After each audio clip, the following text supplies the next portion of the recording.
जो कुणाचं डोकं फोडणार नसतो, पण डोक्यात लख्ख प्रकाश पाडणार असतो, काळजाला हात घालणारा असतो. त्या एका दगडाने मोडून पडते जातीची भिंत खळकन, आणि उरतं फक्त कलावंत आणि रसिक एवढंच नातं. मला जगाशी असं जातीच्या पलीकडचं नातं जोडायचंय. जिवंत माणसाच्या कवट्या फुटायची वेळ आली तरी जातीचे मुडदे जळत नाहीत. प्रत्येक आडनावाला आजकाल फक्त मेलेल्या जनावरासारखा वास येतो, असह्य. सगळी आडनावं गावाबाहेर पुरून टाकायला पाहिजेत आता, आणि त्यावर उगवायला पाहिजे एक कडुलिंबाचं झाड, कडू घास काढायला. त्यानंतर वागायला पाहिजेत सगळे एकमेकांशी गोड. दिवाणखाण्यात लोक निरुपयोगी मनी प्लांटला पाणी घालत असतात, पण गॅलरीमध्ये सिमेंट फोडून उगवणाऱ्या पिंपळासारखा स्वबळावर उगवतो तो नागराज मंजुळे. त्याला खत पाणी कुणीच घातलेलं नसतं, तरी तो प्रस्थापित भिंती फोडून जगाला दाखवतो आपलं स्वतंत्र अस्तित्व. आता चंदेरी दुनियाच काय, गाव सुद्धा ज्यांना स्वीकारायला तयार नव्हता असे कितीतरी जब्या सांगतील दुनियेला वेड लावणाऱ्या गोष्टी.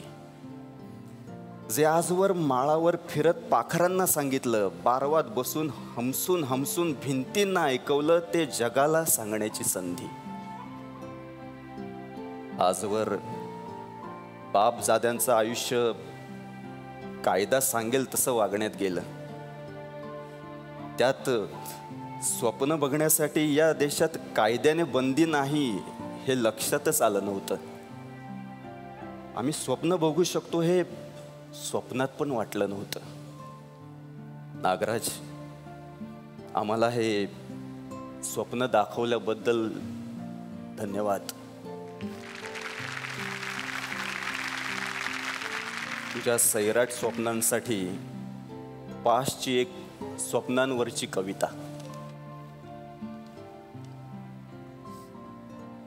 बेजान बारूद के कणों में सोई आग के सपने नहीं आते, बदी के लिए उठी हुई हथेली को पसीने नहीं आते,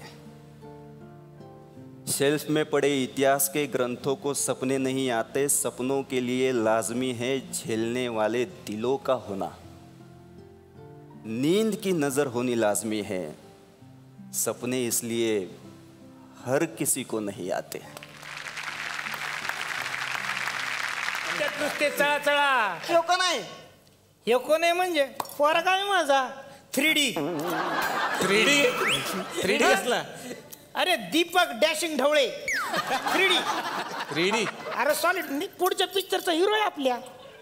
जबरदस्त ऍक्टिंग करतो सर. कशी? खतरनाक करतो. बघायचंय तुम्हाला?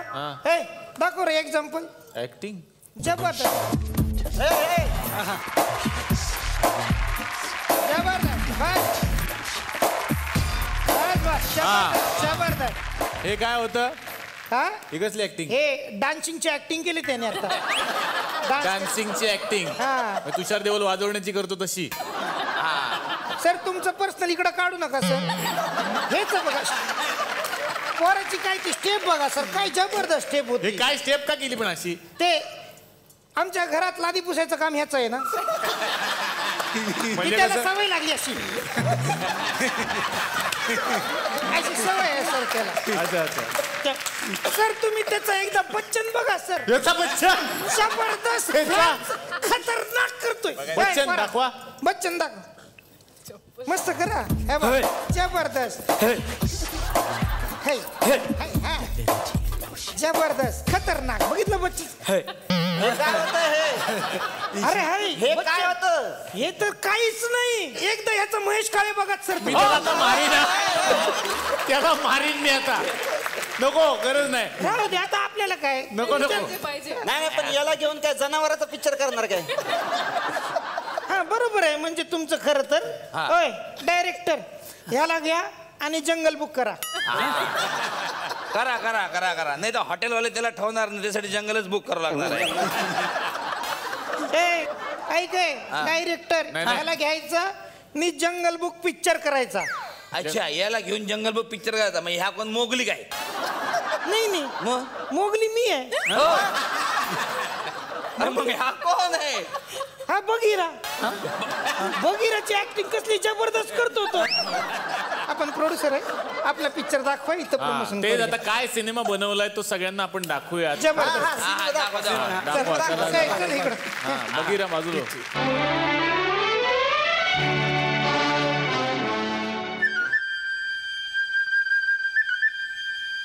आहे मी येतो ग. लवकर ये र, मला बी जायचंय हा बाजाराला. हो.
आहे मी आलो ग.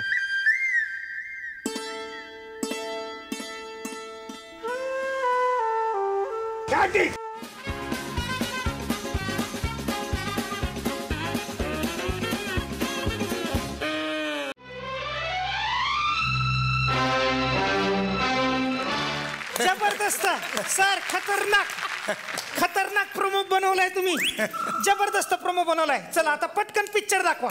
चला. एवढंच आहे पिक्चर. एवढाच आहे. हा, शॉर्ट फिल्म आहे ना ती. नाही पण एवढीच म्हणजे पॉपकॉर्नचं पाकिट फोडेपर्यंत संपते ही. शॉर्ट फिल्म 2.5 मिनिटाची असती ना, नावं दाखवतानाच 2.5 मिनिटं झाली, तिथंच कट केलंय मी. तुमचा शॉट बरोबर ठेवलाय तो तुम्ही. अरे काय आणि मी ते रानात काम केलेलं भांडी घासलेली ते शूटिंग कुठं आहे? ते शूटिंग नव्हतं, ते माझ्या घरची भांडी घासत होत. नशीब बायको संध्याकाळी लवकर आली, नाहीतर रात्री तुला जेवण बनवायला लागलं. ते रोमॅन्टिक सॉन्ग केलं होतं ते कुठे? तिथं शूटिंग तुम्ही दाखवलं नाही ते? तिथं कॅमेरा कुठं होता? एक मिनिट. मग तुम्ही तिथं उभं राहून काय करत होतात? काय बघत होतात? हे असंच आपलं मज्जा. तुमचं राहू दे बाजूला. मला सांग तू ह्या सिनेमासाठी माझ्याकडनं 80 लाख रुपये घेतले. कुठे 80 लाख? हिशोब पाहिजे मला 80 लाखाचा ताबडतोब. नाही पटकन देतो ना, देतो. 80चं काय केलं? कुठे आहेत 80 लाख? ते हे काय, ही टोपी घेतली, हे 50 रुपयाची टोपी मिळते इकडं. ती दादरला, मी महाबळेश्वरला घेतली. एवढं सगळं फिरत होतो, मग टोपी मिळाली. नंतर म्हटलं राहायचं कुठं? मग हॉटेलमध्ये गेलो, तर हॉटेल हाऊसफुल. मग काय करणार? मग राहायला तर पाहिजे. मग तिथे एक माणूस आला, तो बोलला हॉटेलमध्ये राहण्यापेक्षा स्वतःची जागा घे ना. हे करेक्ट आहे. मग तो म्हणला 25 लाख रुपये 1 गुंठा. मी 2 गुंठे घेतली. काय सांगतो? 50 लाखात 2 गुंठे स्वस्त पडले की नाही? एवढी स्वस्त. जबरदस्त दादा, जबरदस्त. मस्त खतरनाक काम केलं. मग तिथं काय हे पैसे कुठून आणले? तुमचे 80 मधले 50 लाख. अरे माझे पैसे वापरले होय रे.